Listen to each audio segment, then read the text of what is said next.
Okay folks, got my dual tracks horn from MOTOHORN. We're gonna hook this up. As you can see, I got the bike tore down for some other wiring that I'm doing. We're gonna go about this and see what happens. Hopefully they sound as good as they're supposed to. This is what you get in your kit.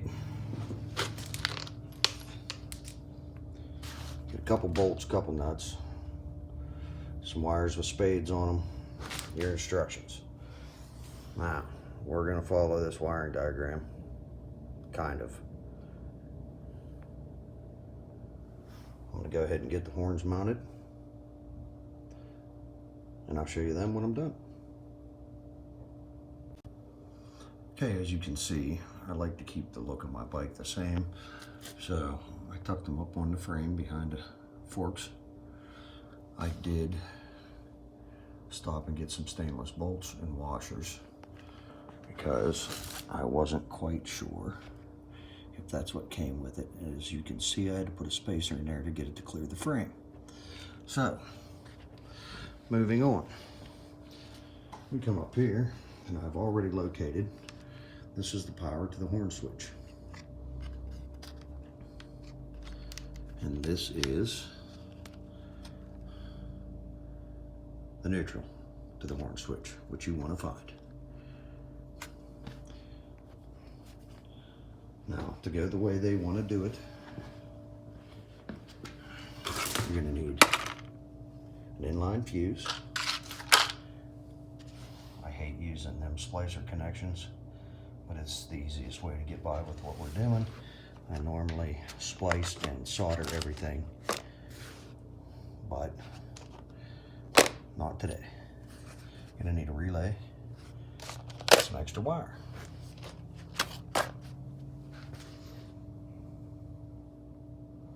So the deal you're getting on the horn, if you're gonna do it this way to run all three horns and not overpower your wires, you're gonna have a little more money in it.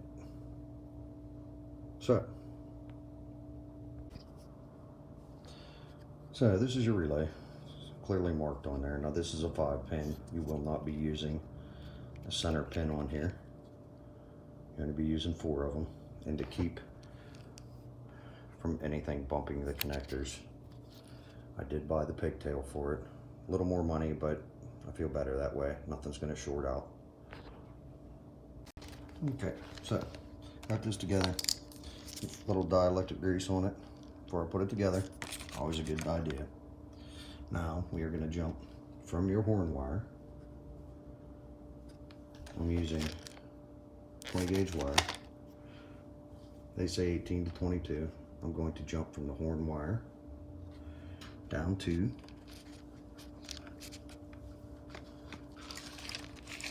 86 on the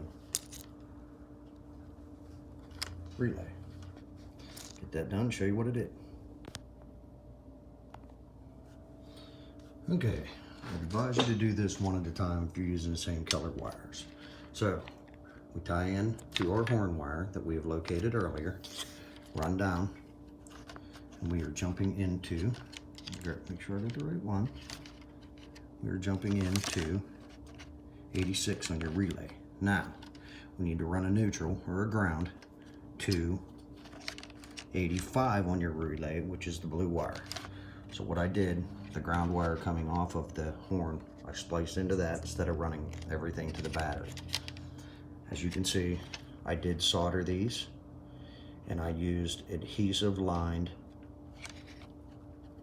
shrink tubing to make sure we got a watertight seal. Now, we have to run power to the battery,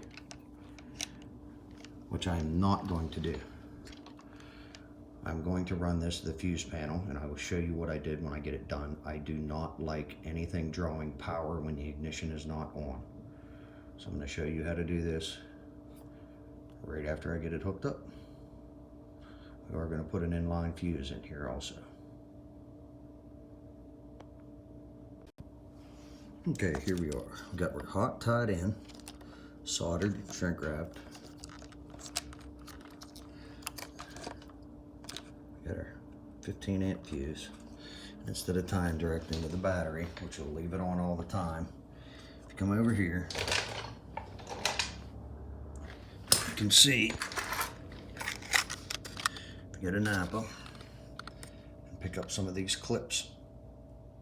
They are made to tie right into an existing circuit.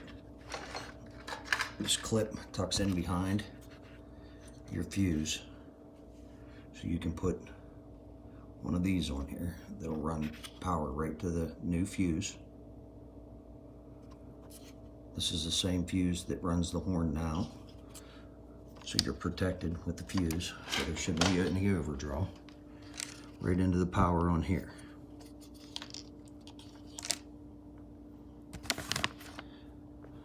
Next step is 85.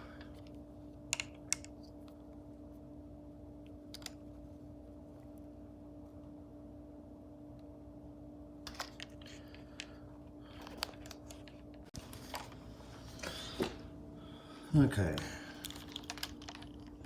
Now what we got to do is I still got to get shrink tubing on the hot wire. And which runs into, as you can see on here, your hot wire runs into 30, which is your yellow wire on here.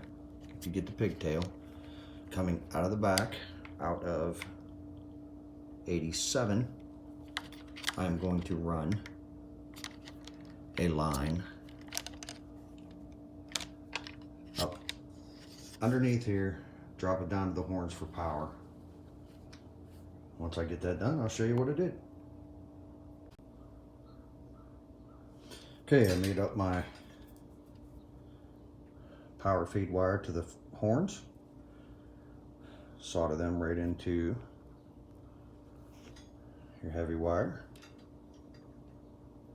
shrink tubing, keep them waterproof. Now I'm going to fish them through the bike. I'll show you what I've done. Okay, got one hot wire tied into this side of the horn. Wire crosses across the top of the crash bar. Come back around this side.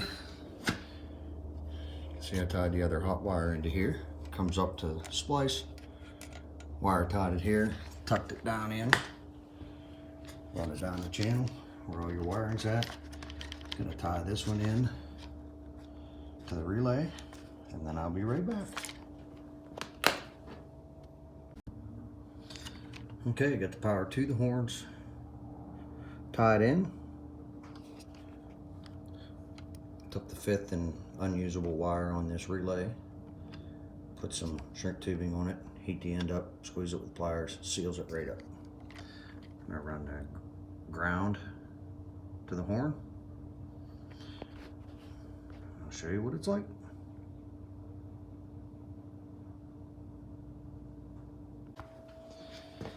Okay, same thing here. Run our splitter with our ground down.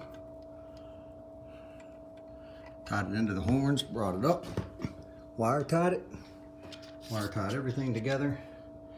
Now the ground I did tie into the battery, right here. So now all we gotta do is see if she works. Okay, and since I didn't put the tank back on, we got her propped up there. So we can plug everything in with the ignition, and we're gonna try her. This should be all 3 horns.